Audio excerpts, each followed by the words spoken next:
Welcome to the NCC related lecture series. Today we are having NCC lecture number 25. The topic is National Integration. Honorable Commanding Officer, dear Associate NCC officers, respected permanent instructors, my dear cadets and students. When we discuss national integration, we have to understand the fact that it's in fact a very important topic. And when we consider national integration and NCC, we have to understand that we have 9 chapters under the topic national integration. And as we move forward with the lecture series, we have to know the fact that this lecture series on national integration alone will of course be of many chapters or many lectures. Anyway, let us just begin today's discussion on national integration, because NCC contributes to national integration incredibly and incomparably, because the students from different states of India come together and participate in the NCC activities. Not only students and cadets, but also officers, permanent instructors, associate NCC officers, and of course the lakhs of cadets. They come together and live together in the camps and other NCC related topics, and NCC contributes abundantly to ensuring national integration. And when we discuss national integration, it is good that we define national integration. And as we define national integration, we understand that national integration refers to holding the nation together as a family. That's my simple definition of national integration. We have crores of people in the country. They believe in different religions, cultures, traditions, and of course many diet habits and languages, right? So all these people of different religion, culture, tradition, language, etc. must live together as one family, and ensuring that togetherness is what we mean by national integration. To be very precise, national integration is the feeling of togetherness among the citizens of a country. It's in fact a feeling of unity among the people of a country. And when we think of India, we have to understand the fact that India is a multi-religious, polyglot, democratic, secular, sovereign, socialist republic. And we know that there are numerous religions and numerous cultures and traditions in the country. And it is of course very difficult to, very easy to create problems here. It is very easy to, of course, divide the people. It's very difficult to unite the people. And of course, we have to have national integration. When we look back, when we consider the history of India, we know that we have been a colony for many years. And the colonizers, the French people, the Dutch people, the British people, they were all depending or using the multicultural, polyglot, multi-religious background of India to rule the nation. They were implementing the policy of divide and rule. And now, after 74 years of independence, we have still problems here in the country. And now we have to ensure that hereafter, in future, we do not have any problems. We will remain as one family, all Indians, as we just swear in the pledge, are brothers and sisters. And this particular feeling of togetherness and unity among the polyglot, multi-religious, multicultural people of India is what we mean by Indian national integration. And we are discussing this particular topic, national integration. It's very important for NCC cadets and exam point of view, A certificate, B certificate, C certificate of point of view, very important area. And now, of course, this lecture series will be, as I told you right now, this particular area in NCC handbook just of 9 chapters, and under these 9 chapters, of course, there are subdivisions. And I would say this lecture series on national integration alone will go up to maybe 20-25 parts. And this session of the lecture on national integration, we are discussing the major religions of India. And as we are discussing the major religions of India, we know that there are 6 major religions in India. 6 major religions in India. And they are Hinduism. Of course, I just mention the name of all the religions as per the population, right? And we understand that in India there are 83.5% of the population of India are Hindus. And next we have the Christians, right? And the population of Christians is 2.44%. Next we have the Muslims, and the percentage of the Muslims is 0.7%. And we have, of course, the Sikhs up to, of course, the population is 1.79%. And of course, we have a very, very minimal population of people believing in Jainism and Buddhism and Sikhism. So altogether, we have 6 major religions. They are Hinduism, Islam, Christianity, Jainism, Buddhism, and Sikhism. All right. And in this particular lecture series on national integration, we are discussing the major religions of India in 3 sections or 3 lectures. And the first lecture, today we are discussing 2 of the major religions, Hinduism and Islam. Next 2 lectures we will be discussing Christianity and Jainism in lecture number 2, and Buddhism and Sikhism in lecture number 3.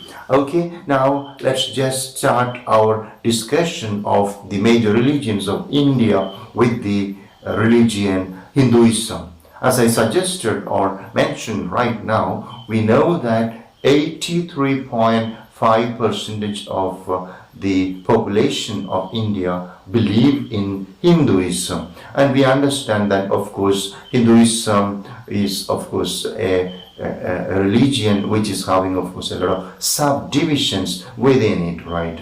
And now, of course, let's just think of the very basic belief and the doctrines and practices, lifestyle of a Hindu. And we know that the source of the Hindu thought is Vedas. Vedas are great doctrines on Hinduism, which is, of course, written many thousands of years before in, of course, the Pali language, that is one of the dialects of the Sanskrit language. And the Hindus believe in meditation and yoga. They believe that meditation and yoga can take everyone or anyone, each of us, towards God. And they believe that each individual is, of course, an incarnation of the Oversoul or the Paramatma. And the individual soul is what is known as Jivatma. So all the Jivatma or ordinary beings or living things are part of the Oversoul or Paramatma. And the Hindus, they believe in fact, what is called rebirth, spirit and salvation. Rebirth, spirit and salvation. There is life after death. There is, of course, rebirth. Everybody is having a soul or spirit, and of course, we should have what is called salvation or moksha, nirvana or Sachidananda. And they believe that the aim of the religion is intellectual and moral discipline. Very important. So the Hindus believe that the purpose of the religion is to discipline everybody morally and intellectually. And the Vedas, meditation, and of course yoga and many other practices of the religion just make them good persons to, of course, suitable for what is called the oversoul or Paramatma. And they also believe in three things. That is, of course, bhakti, karma, and rebirth. Believe in God, believe in the doctrines of God, divinity, which are mentioned in the Vedas, and lead a very good life based on karma, good deeds. And of course, if anybody is leading a good life or based on karma, of course, we should not just think about the reward or what is going to be the consequence of the deed, right? So we have to do our work sincerely for the glory of God, and all such deeds for the glory of God based on karma will lead to, of course, rebirth. And we go back to the oversoul, the Paramatma, and that union at the time of the death of an individual with the oversoul, Jivatma, Paramatma, union is what is known as moksha, nirvana, or Sachidananda. And everybody is dreaming about that. These are some of the basic principles of Hinduism. And now we move on to, of course, the second leading religion of the country, India, that is, of course, Islam. Islam is, of course, a very important religion which was in India for a long time. And we have to understand the very meaning of Islam, the term. Islam, the term, means submission or resignation to God Almighty Allah. Islam, the word, means submission to God, resignation, surrendering oneself to God Almighty Allah. And the most important book, holy text, or the holy book of the Muslims or people believing in Islam religion is what is known as the Quran. And Quran is believed to be the eternal word of God incarnate. Eternal word of God incarnate is Holy Quran. And we know that from Adam to Prophet Muhammad, many prophets were born on this earth. And all the words of the prophets are just compiled or recorded or written on the holy book Quran. And anybody or every Muslim, all Muslims have to read the Quran and lead a life based on the principles in the Quran. That is, of course, based on the advice of the prophets from Adam to Prophet Muhammad. And now we know that the Islam people or people believing in the Muslims, they have their own religious lifestyle and rituals and practices. And the main prayer or the lifestyle of a Muslim is observing 5 times prayer every day. Daily they go for niskar or prayer 5 times a day. 5 times a day. And it is, of course, very, very strict and meticulous, and they observe it very, very strictly. 5 times a day they pray unto God Almighty Allah. And besides the 5 times prayer on daily basis, they have Friday. Friday is the most important day in the week of a Muslim, and Friday afternoon they go for Juma to the mosque and they participate in the Juma, and that's again very, very important for a Muslim. Besides these two, that is of course 5 times prayer on daily basis and Friday Juma, they have to go for the Ramzan fasting. During the Muslim month of Ramzan, each and every adult Muslim, of course, who is not having any health issue, will observe fasting from dawn to dusk. That is, of course, they wouldn't drink, eat, or, of course, indulge in anything that gives them any kind of pleasure. Okay, total fasting, right? That is the practice of fasting during the month of Ramzan. Besides that, of course, every Muslim will try to go to, of course, Mecca, Medina, that is, of course, the land of the Prophet, right? And this is what is known as the Hajj. And if possible, every Muslim should try to make this holy pilgrimage of visiting the holy land, that is, of course, Mecca. And this is known as, of course, Hajj. And it is very important to, of course, Muslims, and every Muslim will try for that. And the next important thing about the Islamic religion is, of course, Islamic teachings highlight or emphasis on the purity of life. Purity of life. Everybody must try to be pure towards Allah. Purity of life is very important for Islam in Islam, and Muslims try their best to, of course, remain pure physically, mentally, emotionally, and spiritually. And besides that, they just believe in charity.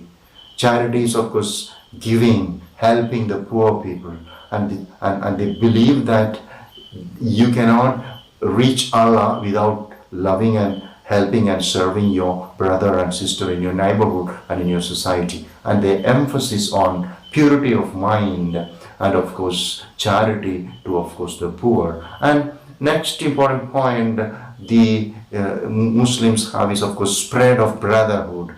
So they just believe that everybody is a brother and sister. We are all children of the same God, and they are just spreading this particular spirit of brotherhood. And this is, of course, these are the fundamental ideas of Islam. All right, and now, of course, we just come to conclusion of the first lecture on national integration. This is, of course, a lecture series, and in this particular lecture series on national integration, we understand a number of facts about the significance of national integration, and we also understand the fact that we Indians will always remain together as brothers and sisters regardless of caste, creed, religion, language, culture, tradition, and, of course, dietary habits. We are Indians, and each and every Indian is, of course, brother and sister, and, of course, religion is second only. Okay, nation first.